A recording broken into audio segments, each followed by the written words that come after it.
Buenos días. En primer lugar, quiero dar las gracias a los organizadores de este seminario internacional por darme la oportunidad de estar hoy aquí. Porque es para mí un gran honor, y no hay nada de utópico en lo que voy a decir, presentar a mi muy querida amiga, colega y compañera de departamento, Concha Núñez. Concha nos va a hablar sobre Carmen de Burgos Colombine, pionera del feminismo e impulsora de la modernidad en España. Y permitidme que os diga, hay muchas caras, amigas y conocidas, que creo que estaréis de acuerdo en esto. Para todos nosotros nombrar a Concha Núñez es evocar a Carmen de Burgos.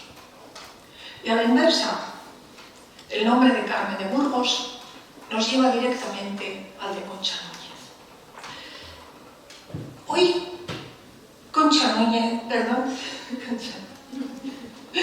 hoy Carmen de Burgos es afortunadamente una figura luminosa, conocida dentro y fuera de nuestros círculos académicos. Sobre ella se organizan jornadas, seminarios, congresos, exposiciones, se editan sus obras, es motivo de trabajos, de tesis doctorales, se da su nombre a centros culturales, en fin, se habla de ella. Y quien la sacó a la luz, la pionera, en este camino hacia el conocimiento que hoy tenemos de la autora, es Concha Núñez. Concha ha dedicado buena parte de su vida profesional, y los que la conocemos sabemos que buena parte también de su vida personal, a rastrear las huellas físicas y literarias de la autora. Una labor al principio nada fácil, porque los más jóvenes tenéis que entender que cuando empezamos a investigar no existía internet. Y todo lo hacíamos a mano y a ojo, y a paciencia, y a ir de aquí para allá. Concha, como sabéis, ha construido su biografía, ha recopilado su obra, la ha organizado, la ha trabajado incansablemente desde distintos perfiles. Y sobre todo lo que sorprende siempre en ella es que lo hace con un entusiasmo siempre renovado en cada entrega que nos ofrece. Yo he traído este libro. Es la edición de La flor de la playa y otras novelas cortas. ¿Por qué? Porque aquí está el principio de todo. Concha estaba haciendo ya la tesis sobre Carmen de Burgos, impulsada y dirigida por Elena Catena, nuestra querida maestra y amiga y maestra Elena Catena. A ella le debemos mucho, y también vosotros, los más jóvenes, aunque no la conozcáis y aunque no lo sepáis, le debéis mucho. Elena Catena, junto a Marino Mayoral, y la complicidad de doña Amparo Soler, entonces directora de la editorial Castalia, acababa de fundar esta colección, la Biblioteca de Escritoras. Y Elena encargó a Concha esta edición. Poco después defendió Concha su tesis doctoral en un acto muy bonito, y yo aquí puedo decir esa frase de lo sé porque yo estuve allí. Y siguió trabajando sobre la autora hasta hoy, esta mañana.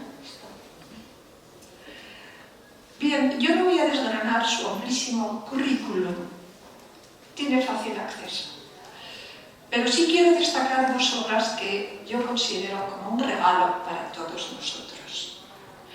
Las conocéis, han recibido múltiples reconocimientos. Por una parte, la enorme, monumental, titulada Carmen de Burgos Colombine, en la edad de plata de la literatura española, que recibió el premio Antonio Domínguez Ortiz de biografías en 2005, pero no nos engañemos, es mucho más que una biografía. Recientemente la ha reeditado, ampliada, actualizada, y los también monumentales volúmenes de Carmen de Burgos, periodista universal, que contienen estudio y edición. Pues bien, solo quiero añadir una cosa. Son dos obras monumentales que para muchos de nosotros, cuando trabajamos en Carmen de Burgos, se han convertido en libros de consulta. Y creo que con esto lo digo todo. Creo que es lo mejor que se puede decir de un trabajo de investigación y de su, en este caso, su autora. Y nada más, Concha, muchas gracias por todo lo que has hecho por Carmen de Burgos y por estar hoy aquí. Tienes la palabra.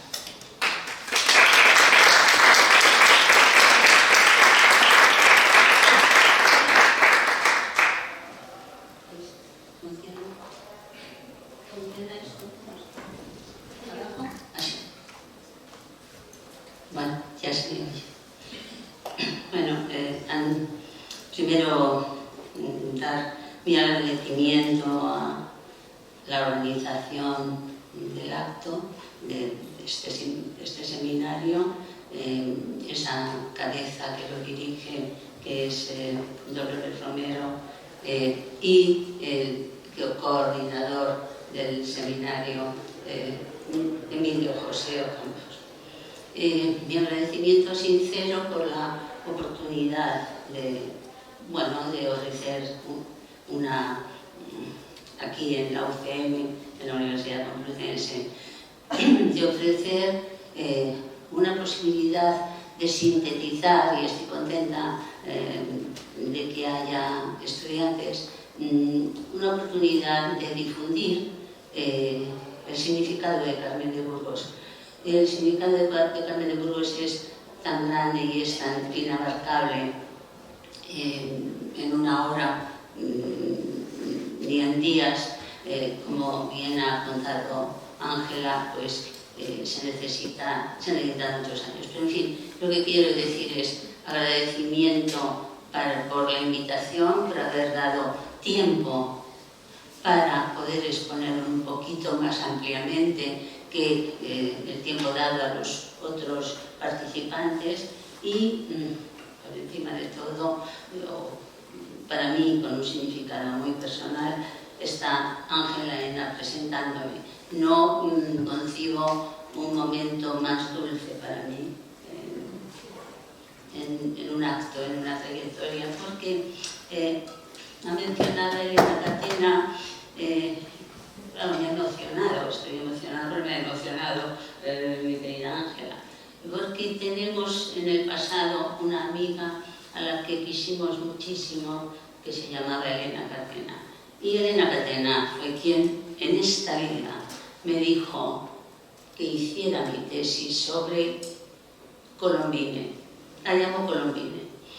Y desde entonces, en aquel año 1975, yo emprendí torpemente, recién acabada mi licenciatura, pues, bueno, empezar a tomar nota. ¿Qué había de Carmen de Burgos? Había libros en la Biblioteca Nacional, había en la hemeroteca municipal, como bien ha dicho Ángela, no eran los procedimientos de hoy, que a golpe de dedo sacamos cosas por internet, sino que pasábamos días, meses en la hemeroteca, pasando páginas con una mascarilla y guantes, porque el papel se rompía, y en aquella masa de polvo horrible, y en aquella masa de artículos, de páginas de periódicos antiguos, había que buscar dónde está. O sea que era un proceso, una labor casi disuasoria, porque más bien invitaba a abandonar. Bueno, muchísimas gracias, querida Ángela. Me encanta tener ocasión de que juntas recordemos a Elena, que tantísimo hizo por recuperar la obra de la mujer con la colección Biblioteca de Escritoras, y para mí fue como la espoleta, el punto de partida, porque la tesis la leí un año después. Bueno, vamos a ver, yo tengo que organizar este trabajo, ustedes van a estar, creo que ya están funcionando. Ustedes, el procedimiento va a ser el siguiente, vamos a anunciarlo, porque si no estoy toda la hora haciendo elogios y cariños. Bueno, entonces vamos a poner en marcha imágenes. Yo no voy a hablar pendiente de las imágenes porque se me van las ideas, no he conseguido esa coordinación de idea-imagen. Entonces ellas van a estar circulando y si en algún momento quiero buscar una y no se ha visto, pues doy marcha atrás y la intento localizar. Yo voy a leer, lo que voy a leer sería la síntesis, voy a hacer una síntesis quinta esenciada de las conclusiones después de, me asusta decirlo, casi medio siglo. Es decir, si yo empecé en el año 75, pues se aproxima la labor con Carmen de Burgos a los 50 años, dentro de 3, ¿no? Van a ser 50 años. Hice un medio siglo, claro, naturalmente se ha ido de paso a la vida, ¿no? La vida la hemos perdido, la hemos ganado, no sabemos. Bueno, entonces, saludos, agradecimientos, y empiezo a sintetizar la idea que quiero, que podría haber puesto al final, pero la anticipo y luego hacemos flashback, para ponernos cursis, hacemos marcha atrás y empezamos por el principio. ¿Cómo llegó a todo eso? Carmen de Burgos, que había nacido en 1867, llegó a Madrid en 1900 y emprendió su carrera literaria. Eso pues son 3 fechas que nos sitúan perfectamente. Como murió en el 32 y nació en 1867, cuando llega a Madrid está en medio del camino de la vida clandestina, a la manera de en realidad comenzaba una nueva vida. Y llegó a convertirse, a su muerte en 1932, en la gran polígrafa española, solo comparable a la otra gran polígrafa, Pardo Bazán, que había muerto 11 años antes, en 1921. Mientras estaban vivas, era en la prensa, en muchos ámbitos, era un comentario frecuente. Pardo Bazán, Carmen de Burgos, y además llegó a haber una amistad muy estrecha entre ambas. Bien, pues esa idea de era la gran polígrafa, a la escuela de 1932, polígrafa, es decir, que ha escrito de todo, que lo ha abarcado todo en el campo de la literatura, y la gran polígrafa, y al mismo tiempo la decana de las letras españolas. Es decir, en ese momento es la decana, la figura admirada, respetada, que está en todas partes. Así muere en entierro multitudinario, no nos entretenemos, no volveré a hablar de ello, etc. Pero, por otra parte, lo que acabo de decir era reconocido en su tiempo internacionalmente. Carmen de Burgos internacionalmente era la gran figura femenina y feminista de España, que era la España liberal, encarnada en mujer. Voy a resumir su obra inmensa, la obra de la gran polígrafa. Su legado lo forma una obra literaria, erudita y periodística. La obra literaria abarca muchos géneros, excepto el teatro, hubo alguna cosita mínima, pero que no tuvo relevancia. Pero podemos hablar de 3 centenares de títulos, entre un centenar largo de novelas cortas, algunas todavía no localizadas. Estaremos encontrando, pasará el tiempo y seguiremos encontrando, como sigo encontrando hasta antes de ayer, un centenar de novelas cortas, una decena de novelas largas y unas decenas de cuentos. Eso en narrativa. Pero Carmen de Burgos escribió ensayos, muchos de ellos fundamentales sobre la mujer, que culminarán en un momento al que vamos a llegar.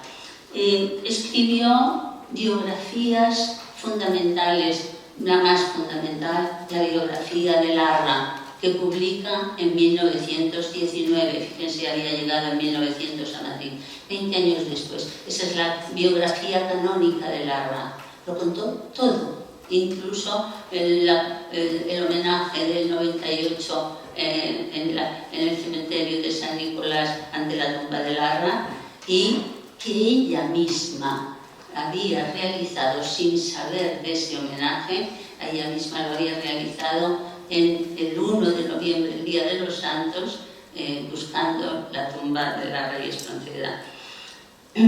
Escribió estudios literarios, libros de viajes, traducciones, prólogos, libros sociológicos, de entrevistas, en fin, a esa suma, esa masa de títulos, de una figura que trabaja de la mañana a la noche, vivió escribiendo y vida insana que la llevó a la muerte prematura, evidentemente.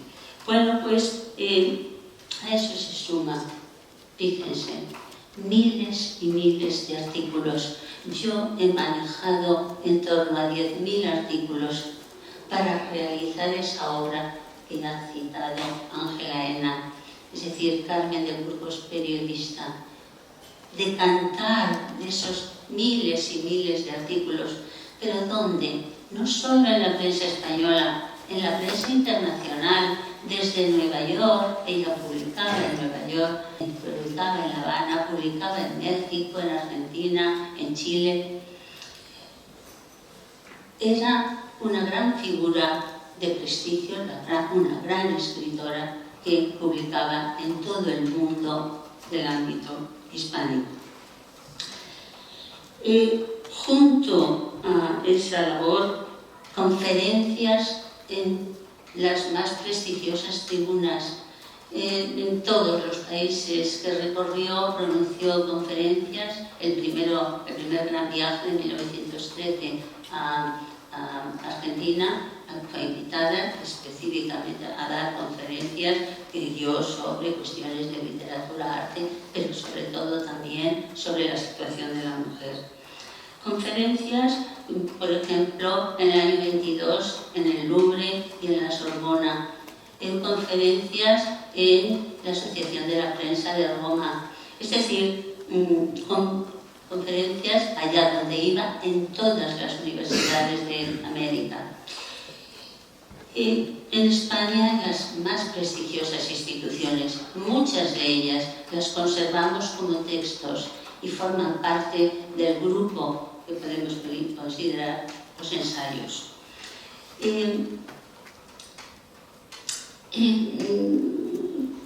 Su fama y su prestigio recorrieron el mundo como la figura femenina amada y respetada. Celebraban con ella cuando llegaba a los sitios el representante femenino del liberalismo español. Bueno, decían del liberalismo, como podían haber dicho del socialismo. Y en todo caso, cuando murió al llegar la Segunda República, es la figura más amada y respetada y la convocada, es decir, es la figura a la que se convoca para dar categoría a cualquier acto del tipo que sea, sobre todo los actos feministas, y hubo muchos.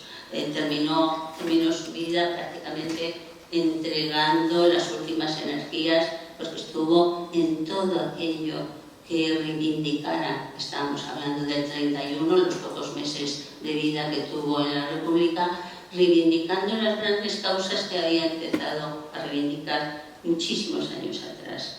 Podríamos hablar de su universalismo, de su concepción del mundo. ¿Quién la formó? Bueno, fue una formación autodidacta dentro de una familia culta, liberal, le llegaba prensa republicana, internacional, a su padre, pero además leyó a los librepensadores franceses. De hecho, comenzará citando a Rousseau, a Voltaire en sus primeros escritos. Leyó a los librepensadores franceses y leyó a los románticos liberales, Heine, el alemán, Leopardi y, por supuesto, la figura de Larra, que será su maestro, será la figura para ella de referencia y dará a lo largo de los años en muy diversos sitios, sin olvidarlo nunca, conferencias sobre la figura de Larra. Recibió condecoraciones, fue miembro, condecoraciones varias, sobre todo Portugal le rindió muchos honores y formó parte de grandes instituciones como la Academia de Ciencias de Lisboa o ateneos de todos los países hispanoamericanos. En España, en el último momento, volveremos a ello con imágenes al final, Carmen ingresó en la selectísima, no entró en la academia, fue mencionada para la academia, pero ingresó en la Sociedad Económica de Amigos del País, que saben ustedes era la institución que se heredaba desde de las fundadas por Carlos III. Eran las del pensamiento progresista, racionalista, las de la intelectualidad más alta. Bueno, pues Carmen ingresa y vamos a ver fotos de su ingreso en la Sociedad Económica Matritense unos días antes de su muerte, pero eso lo dejamos para el final. ¿Qué pasó? Bueno, ella, si lo miramos en conjunto, ella, toda esa inmensa obra, tiene un centro que es la mujer, pero gravitando permanentemente la sociedad entera. Carmen no se preocupa de la mujer en la mitad de la humanidad, pero quiere a la sociedad entera, es decir, considera que la salvación de la mujer es también la del hombre. Entonces es una regeneracionista que quiere una sociedad nueva y claro, el punto de partida es el lado más frágil, que es la mujer, que carece de derechos. Pero vamos a ver cómo lo hace. Entonces, podemos decir, la obra de Carmen de Burgos, y según lo recorramos, vamos a ir entrando en detalle, constituye un documento inmenso, único e imprescindible, que había sido necesario en nuestra historia, que fue sacado de nuestra historia, de nuestro pasado. Tendría que haber habido un hilo conductor que llegase a nosotros sin interrupción y hubiésemos evolucionado a partir de las ideas racionales de una sociedad moderna, justa y libre. Pero todo eso se interrumpió. Fíjense que ella muere en el 32 y en el 36, como saben, comienza la guerra. La guerra que es perdida por la República, con la que Carmen colaboró en los últimos meses de su vida. Fíjense que en el año 39, cuando llegamos al 39, se publican las listas de autores prohibidos. Y entonces nos llevamos, todos los datos nos dan una gran sorpresa. Descubrimos que hay la lista, les digo la lista y les dará la dimensión de lo que sucedió y por qué ha sido necesario trabajar para recuperar. Se publica una lista encabezada por Zola, es exactamente, le voy a saltar uno o dos por nombre americano, que pronuncio mal por mi mal inglés. Zola, Voltaire, Rousseau, Andreyev, Gorky, Sinclair Lewis, eso creo que no lo he dicho mal.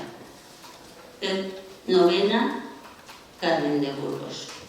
Primera mujer, primer español. Lista de autores prohibidos que se difunde y la primera figura prohibida es Carmen de Burgos. Primera figura española y primera figura, y además figura femenina. ¿Qué odio tenían los vencedores a la figura de Carmen de Burgos? ¿Hasta qué punto Carmen de Burgos representaba una España que estaban dispuestos a arrasar? Bueno, pues eso se llama, lo que se hizo y se consiguió, atentos al término, la damnatio memoriae, es decir, la destrucción de la memoria. Eso se practicaba desde la antigüedad clásica. El adversario vencido había que borrar todo vestigio, no solo de su imagen, digamos, oficial, sino de su existencia. Bueno, hoy oímos que en Israel y Palestina arrasan la casa. Arrasan la casa, es decir, que es un símbolo de la damnatio, ¿no? Arrasar la memoria. Atentos, arrasaron la memoria de la figura más prestigiosa de España en 1932.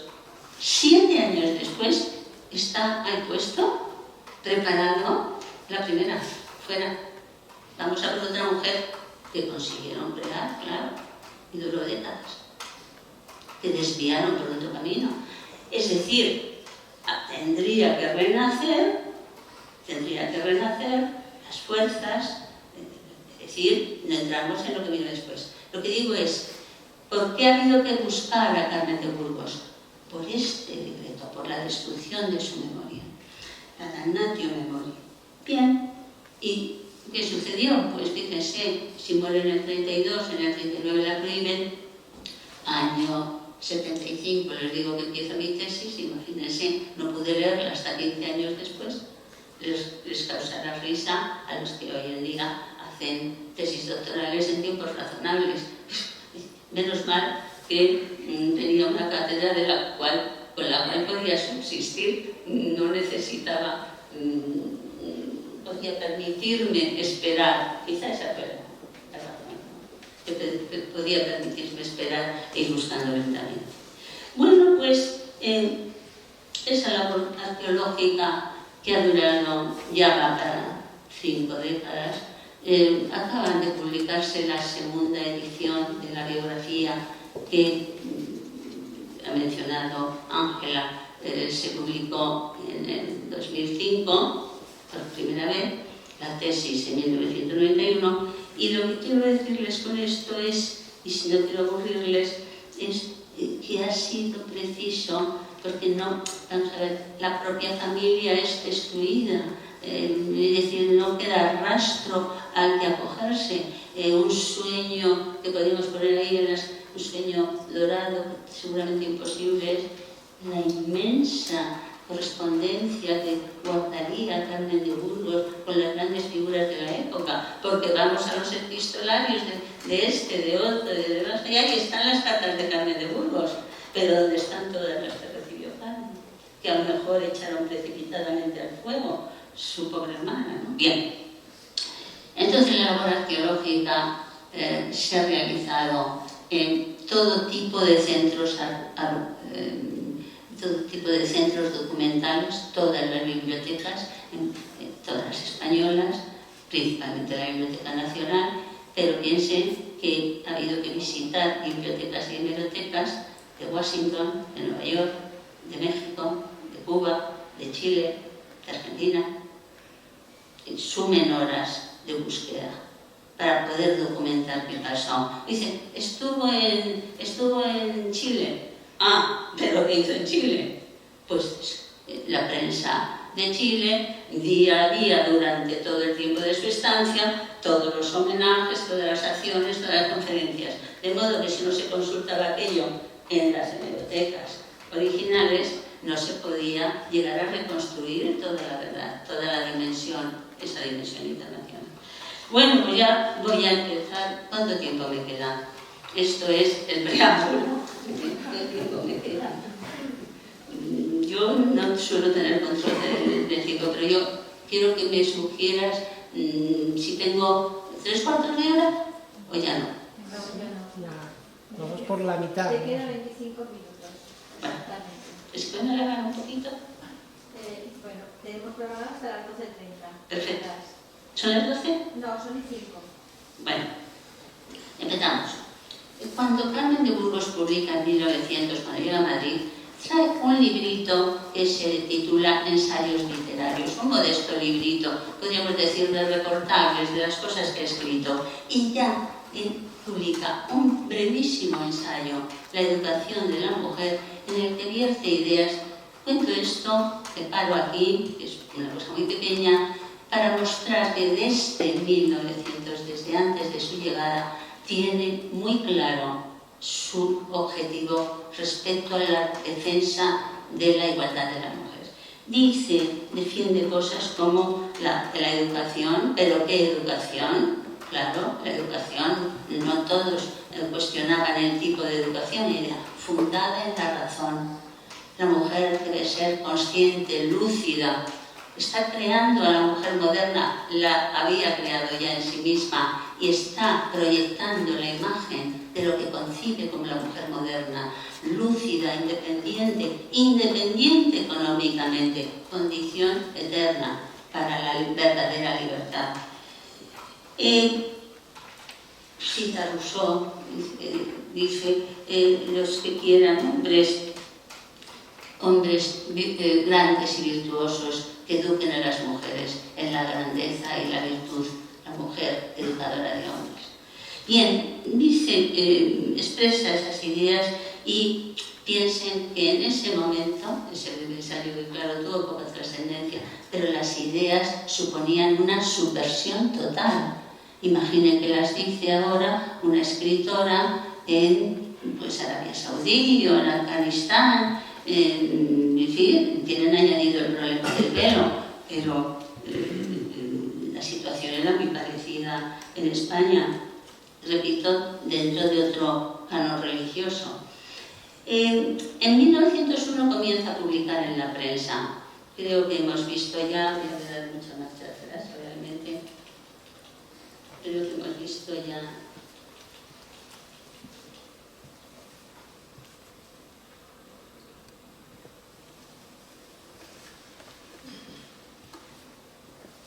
por ejemplo, pues que publica en El Globo, en La Correspondencia de España, y publica, por ejemplo, miren, un hito, me voy a mover según se agote el tiempo, sobre los grandes hitos. En 1902, Carmen publica en El Globo la referencia a la conquista, la búsqueda, la propuesta, la petición del voto en Suecia por parte de Fredrika Bremer. Es decir, empieza dando noticia del sufragio. A continuación están celebrando conferencias, congresos, las francesas para proponer leyes en favor de la mujer y todo lleva incluido la petición del sufragio. De manera que en 1902 Carmen de Burgos ya está hablando del sufragio. No sé si alguien habló del sufragio para la mujer en España antes de esa fecha. Pero en 1900, y en La Correspondencia de España, en el mismo año 2, antes del gran acontecimiento que viene ahora, habla de la mujer en el Código Penal. Y ahí, en un artículo extensísimo, hace una disección de la situación de los códigos y de la discriminación de la mujer. Y añade, no puedo hacerme cargo de ello y estoy esperando tener acceso para que mi voz llegue a todos. Bueno, digamos, tengo esta ventanita, este artículo, pero el 1 de enero de 1903, atentos a la fecha, 1 de enero de 1903, Carmen de Burgos se convierte en la primera periodista profesional. Primer hito como primera acción pionera. Carmen publica en la columna Lecturas para la Mujer y comienza a firmar ese primer día Colombí. Y creo que lo tenemos aquí. Diario Universal fue fundado por Augusto Fernández Figueroa, que fue quien le dio el seudónimo y le abrió a Carmen de Burgos las puertas del periodismo. Bien, pues en Diario Universal es un momento trascendental, porque Carmen, en esa columna Lecturas para la Mujer, lo pueden leer arriba, ese es el primer artículo del día 1, Es emblemático por varias razones. Es una mujer que promueve el trabajo, es una mujer, una vizcondesa que en la región del Var ha promovido una reforma de la agricultura, ha creado riqueza, puestos de trabajo, y entonces Europa es mujer, es trabajo. Es decir, fíjense, con ese articulito inaugural, aparente noticia, está ya dentro de las claves de lo que va a ser su trabajo. Pero todas las columnas que vinieron después, fue artículo diario durante años, a lo que hay que añadir artículos en colaboración, semanales, quincenales, con el también recién nacido ABC. Ustedes ven Diario Universal, pero al mismo tiempo comenzó a publicar en ABC, que no era el ABC de hoy, claro. Bueno, entonces, ¿cuáles fueron, para sintetizar esa magna labor que seguirá a lo largo de los años, cuáles fueron las líneas que siguió Carmen en esos artículos en su columna del diario? En primer lugar, el tema de la educación de la mujer, que lo enfocó desde muchos puntos de vista: crítica de los sistemas, crítica de los centros de enseñanza, necesidad de centros especiales para enseñar oficios, escuelas de agricultura, etc. Es decir, todo un aparato para la educación de la mujer, acceso a los estudios superiores. En segundo lugar, la mujer en los códigos.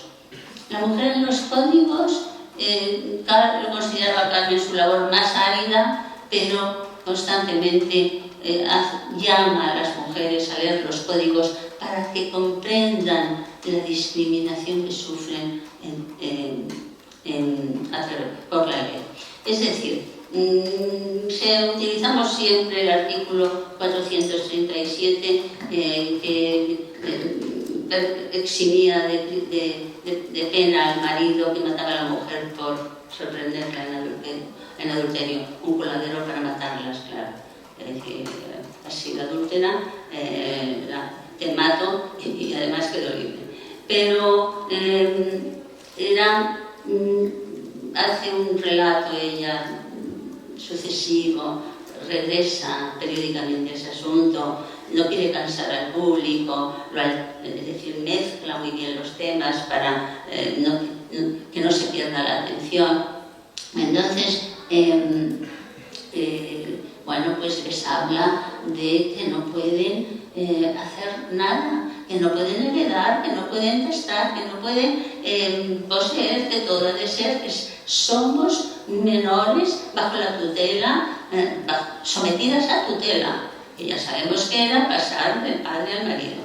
Bueno, esas tres grandes líneas se van a desarrollar en su labor en torno a la mujer durante años en sus columnas. Pero además, homenajes constantes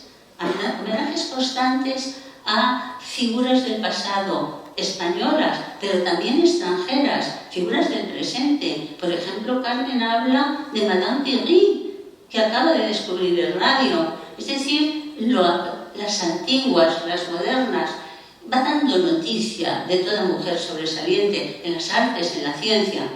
Pero es que además, lo que realiza también es la propuesta de modelos. Cada progreso que vive la mujer en Europa, en América, que son las referencias constantes, cada progreso lo difunde como modelo para España. Es decir, está abriendo de par en par las ventanas del mundo para que llegue como un soplo a la mujer española. ¿Y qué sucede? Que tiene mucho éxito, se hizo enormemente popular. Por lo visto estaba inundada de cartas, haciéndole consultas. Bien, pues piensen, 1 de enero de 1903, como tengo que correr, no hablo de una crítica que hace a una conferencia de Jimeno de Claquer en el Ateneo, en la que dice: podríamos considerar que pertenece a un partido feminista moderado, dice en su columna Carmen de Burgos. Pero llegamos Fíjense en un año, el 1 de enero. A finales de año lanza una cosa, un subterfugio en el que no me detengo, y ya en enero abre una columna que es al lado de su columna Lecturas para la Mujer, abre la columna El pleito del divorcio e inicia una gran campaña en favor del divorcio. Pidió las opiniones de intelectuales y políticos, desfila, podríamos decir, la inteligencia de España en ese momento histórico, hombres y mujeres, de derechas y de izquierdas, progresistas y conservadores, y tuvo un éxito aplastante, miles de las respuestas a favor de una ley de divorcio, centenares en contra. Es decir, fue un éxito total. Y entonces Carmen, que fue publicando las cartas de los miembros de la generación del 27, son verdaderas obras literarias, y acabando el año reúne todo ese material acumulado y lo publica como El divorcio en España, con unas conclusiones. El divorcio se implantará entre nosotros como conquista de la civilización. Éxito absoluto, debate social por el tema del divorcio, Colombín, la divorciadora, y la Iglesia, los estamentos conservadores. En ese momento se prepara la futura damnatio, Carmen de Burgos, proscrita, es decir, la figura odiada. Bien, pronuncia una conferencia importantísima sobre la mujer y el periodismo en la Unión Iberoamericana en junio de 1905. Había intervenido también en el centenario del Quijote, no nos detenemos, y allí vierte ideas preciosas sobre el periodismo, hace un repaso de todas las mujeres periodistas del siglo XIX en España. Muchas de ellas las hemos estudiado en un ciclo a unos años, le hemos llamado las pioneras, y me parece que participaste, ¿no, Ángela? Bien, pues todas esas mujeres hace recuerdo, hace memoria, Carmen, habla de las extranjeras, desde la famosa Séverine francesa a Matilde Serao italiana, etcétera, etcétera, no me detengo. Bueno, pero cierra diciendo: tengo mi título de periodista como el mayor honor que me pueden conceder en este mundo. Bien, pero en ese mismo año 5, en octubre, Carmen de Burgos emprende su primer viaje a Europa. Todo lo que ha hecho hasta ahora es libresco. Todo eso es fruto de la lectura, de la erudición. Pero a partir de ahora, Carmen de Burgos va a vivir Europa, esa Europa soñada, añorada, ese afán europeísta que la ha guiado siempre. Con esas palabras nos europeizamos, y entonces va a viajar a Europa, no contamos las condiciones, pensionada, tal. Pero Heraldo de Madrid, que va a ser el diario en el que escribirá ya durante años, Heraldo de Madrid la despide en portada. Heraldo de Madrid la despide en portada anunciando que la noche anterior ha salido para París y que pasará a ser redactora del Heraldo, un periódico de mucha más trayectoria y mucho más importante que Diario Universal. Pasará a ser su redactora, de momento corresponsal en Europa, y la juzgan. Es la figura más importante, más representativa del periodismo moderno actual. Bien, pues, es decir, ahí tenemos el texto al pie y podríamos haberlo sobrescrito, las frases. El viaje la pone en contacto, bien, es un baño de cosmopolitismo, y la pone en contacto con el Liceum, una sección del Liceum Club en París. En esa sección la invitan a una futura conferencia en la sede de Londres, que llegará a pronunciar en el año 10, en circunstancias muy románticas, divertidas, que tampoco tenemos tiempo de explicar. Y en una columna del año 8 explicó toda la historia del Lyceum Club inglés. Ese viaje por Europa dio como resultado un gran libro que es ya un retablo de la Europa de su tiempo. La obra de Carmen de Burgos es como una mirada abierta sobre un tiempo histórico y sobre un espacio, el de Europa. Y entró en los ambientes culturales, aristocráticos, se hizo amiga de muchos escritores con los que será amiga ya para siempre, y es invitada en abril del año 6, está un año fuera de España, en abril del año 6, a dar una conferencia que nuevamente es un ensayo fundamental sobre la mujer en España. Explica la situación de la mujer a la altura de 1906. Ese ensayo lo conservamos, era conferencia, pero se publicó, por supuesto será más extenso que lo que dijo, y hace un recorrido por la mujer desde la campesina hasta la profesional que ha logrado ser médico, farmacéutica, las rarísimas que habían logrado acceder a eso. Pero a la vuelta de Europa, ya vamos dando grandes saltos, a la vuelta de Europa Carmen viene impregnada ya, ha eclosionado, ¿no? Y emprende una nueva campaña basada en el éxito que había tenido con la campaña del divorcio. Y entonces lanza la campaña por el voto en el otoño del año 6. Y en esta ocasión pierde la campaña. Es decir, la proporción fue inversa. Miles en contra, centenares a favor. ¿Y por qué? Porque los propios sectores progresistas se opusieron a la concesión del voto. ¿Qué sucedía? Ni más ni menos que lo que se va a reproducir alguna otra vez más y que se reprodujo en el año 31, el temor al voto conservador de la mujer. Los sectores progresistas se replegaron por esa razón. Eso es un momento trascendental. Hay otro momento trascendental cuando en Valencia en el año 7 es invitada a ser mantenedora de los Juegos Florales con un recibimiento apoteósico, pero además es invitada a la Institución para la Enseñanza de la Mujer, que era delegación de la Institución Libre de Enseñanza. Y allí en unos salones atestados, decía la prensa, pronunció Carmen un discurso del que digo dos frases sintéticas.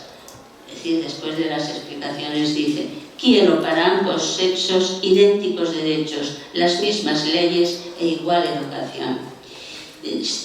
La reivindicación va unida a alentar a las mujeres para un proyecto de regeneración social y les dice: hay que reclamar igualdad completa ante las leyes, hay que conquistar la independencia y el respeto y contribuir al progreso y el desenvolvimiento de la sociedad. Piensa siempre, Carmen, en esa mujer desarrollada plenamente que va a conseguir, va a revertir toda su potencialidad en el beneficio de la sociedad. En 1908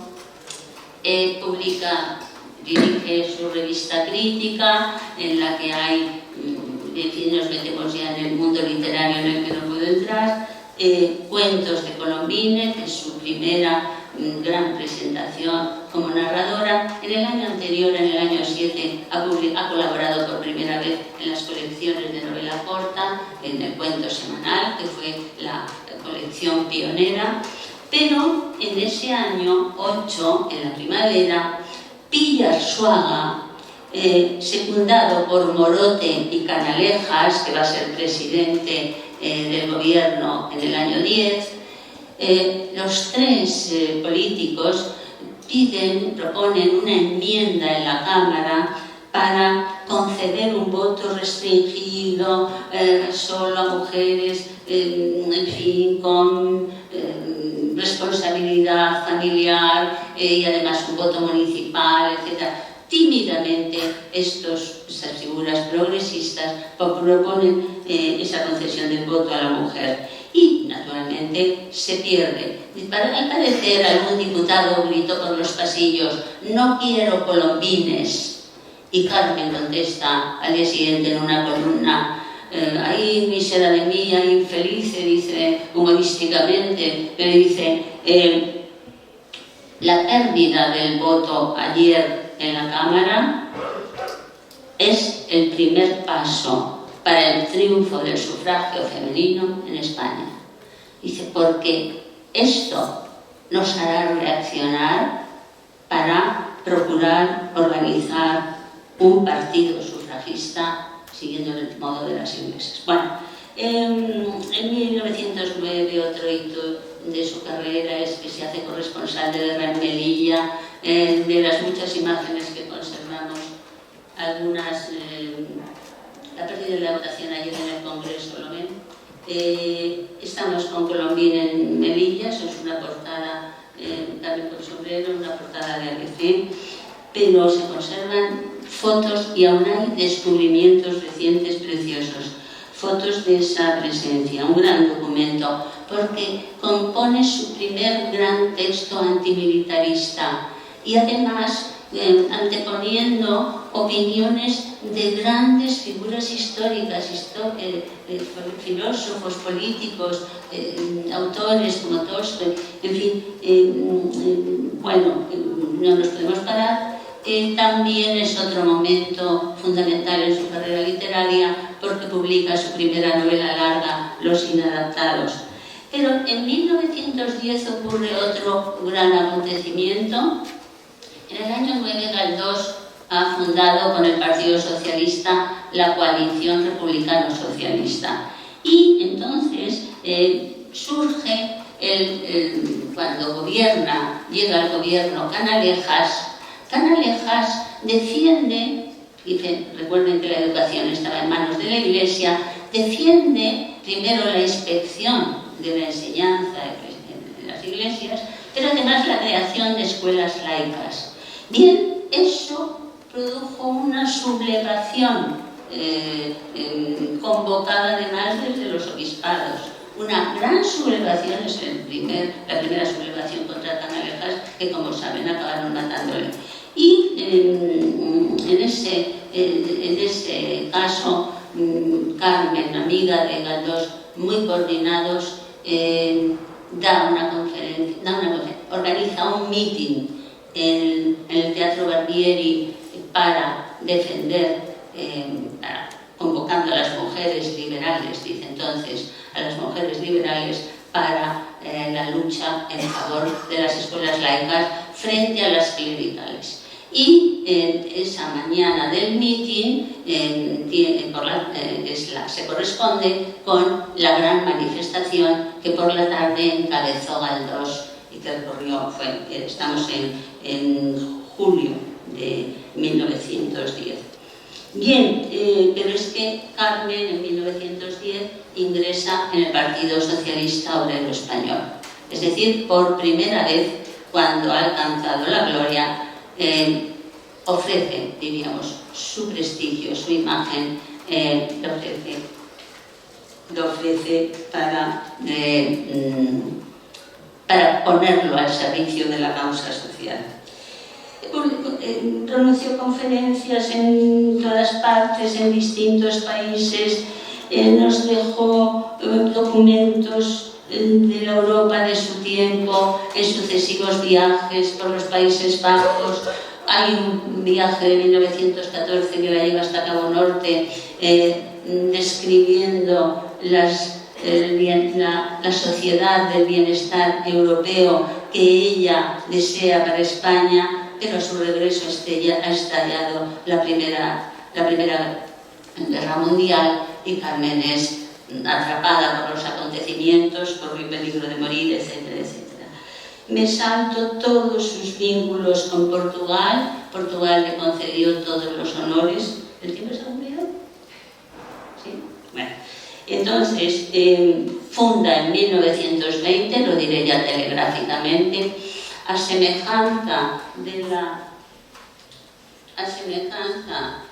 las, aquí todos los documentos, su viaje a Buenos Aires, como se publica en Francia sobre ella. Esto es el viaje del 14, el libro, su retrato de Romero de Torres, digno de mucho comentario. Colombine está en Lisboa, es la primera llegada, su gran amistad con Ana de Castro Osorio, la gran figura del republicanismo portugués, y aquí la tenemos con el collar de la Orden de Santiago y la espada con que la condecoró Portugal, el Fígaro del año 19, coincide en ese año, la Cruzada de las Mujeres Portuguesas, ese cuadro lo tengo porque no tengo español, de la fundación de la Cruzada de las Mujeres Españolas. La Cruzada de las Mujeres Españolas la funda Carmen el 1 de agosto de 1920, en conjunción con todas las mujeres afines con las que venía compartiendo una larga labor, y con esa cruzada, que no entramos en lo que demandaban y demás, con esa cruzada el año 21, el 30 de mayo, sale a la calle por primera vez las mujeres feministas españolas.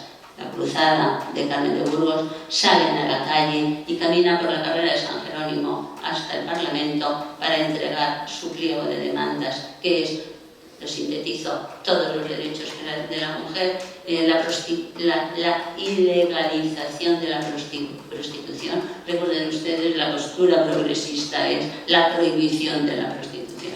Toda legalización de la prostitución es admitir un régimen de esclavos. Es decir, se puede tener el criterio que se quiera, pero si ponemos las cosas en su sitio, porque cuando oigo ciertos debates me escandalizo.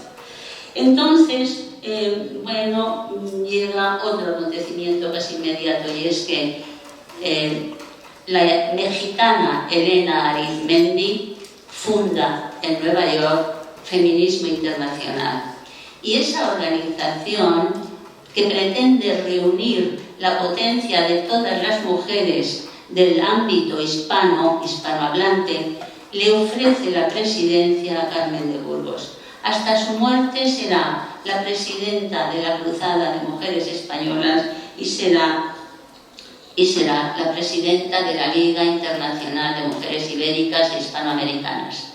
Viajará en 1925 a México y Cuba. Los testimonios, como dije antes, en la prensa de sus países son abrumadores. En el 27 viajará a Chile, y antes de su viaje, sale en el otoño, deja para publicar el gran libro La mujer moderna y sus derechos. Y no voy a leer más que 2 o 3 reseñas. Dice el famoso Cristóbal de Castro, el gran feminista Cristóbal de Castro, que tantos honores merece, tanto recuerdo merece, dice: he aquí la summa feminista, el corpus juris y aún el corpus societatis, el libro por antonomasia de la mujer. El jurista Osorio Gallardo lo consideró el libro de un abogado que llega a las mayores alturas. Saltando, pero para dar un remate final, cuando llega a la República, Carmen, a la que queda un año de vida, 1 año y unos meses, recrudeció toda su lucha, está incesantemente promoviendo campañas nuevamente, pero además esta vez en diálogo con sus amigos republicanos. Visitaba a los ministros en sus despachos para exigirles sus demandas: el divorcio, la pena de muerte, la abolición de la prostitución. Hicieron jornadas, incluso homenajes a grandes figuras republicanas de la historia. Hay muchas fotos Ahí está Carmen en Feminismo Internacional cuando es nombrada presidenta. Y aquí la tenemos en México, aquí en Cuba, aquí en Chile. Esto es su colaboración con la revista neoyorquina Cine Mundial, en la que aparece con las grandes figuras del cine. Y La mujer moderna y sus derechos, la primera edición y una edición moderna de hace unos años. Aquí tenemos ya a Carmen en la República, homenaje a Unamuno, ven a Concha Espina y a Carmen de Burgos a los lados de Unamuno, ven a Carmen en un acto en defensa del voto. Fíjense que estamos en septiembre del 31, antes del debate. ¿Por qué no estuvo Carmen de Burgos en ese debate? Bueno, se había unido al partido republicano radical socialista, que no presentó diputados, de modo que fueron otras las mujeres que tuvieron el debate en la Cámara, ¿no? Clara Campoamor. Pero la prensa no se olvidó del pasado, y aquí tienen lo que hizo Diario de la Marina, cómo dio la noticia del voto de la mujer. Puso a Victoria Kent, puso a Clara Campoamor, pero en medio a Carmen de Burgos, la luchadora de toda la vida. Y solamente añadir, diría todos los homenajes, honores, me gustaría que siguieran viendo. Aquí es Carmen ingresa en la Sociedad Económica Madridense. Aquí en el congreso que hicieron la semana siguiente, donde está Cala Zamora, está con los prohombres de la República, y es prácticamente los últimos momentos de su vida. Creo, este es una primicia que les saco, creo que es el último retrato de Carmen de Burgos, este y este. La ven, ¿no? Al otro lado está Clara Campoamor. Porque están homenajeando a Fernández de la Bandera, que había defendido el orden constitucional frente a la Sanjurjada en Sevilla. Y ya saben ustedes que en el 36 lo fusilaron a la bandera. Pero estamos en el 32, y eso es días antes de morir Carmen, en el momento en que iba a impartir una conferencia. Solo quiero leerles unas palabritas de Montero Alonso.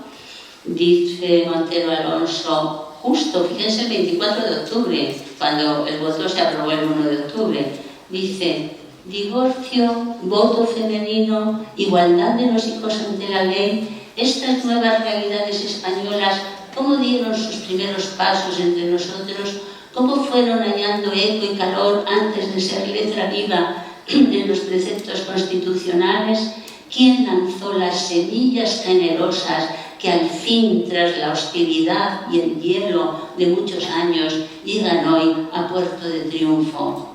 Carmen de Burgos fue periodísticamente la iniciadora, la precursora de estas realidades ya incorporadas a la Constitución. Sí, he terminado. No os hagáis, no os preocupéis. Sí, solamente digo dos palabras para terminar. Quisiera dejar lanzada, si esta intervención no ha sido demasiado prolija y agotadora, pero sí quisiera, antes de terminar, dejar en la mente de todos: el trabajo arqueológico está hecho, pero no el de difusión. Primero hay que comprender que, claro, todo esto es un poquito de mucho más.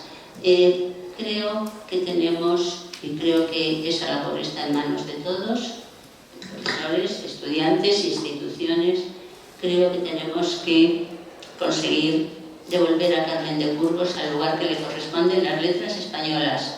Y si hubiera panteón de hombres ilustres en este desdichado país, que los tiene perdidos por ahí en todas partes, pues llevarla. Y, por ejemplo, sugiero, antes de despedirme y de que me abucheen y me tiren tomates, me gustaría deciros que a lo mejor se podría hacer un aula Carmen de Burgos en esta facultad. ¿Te gustaría? Hay que dar.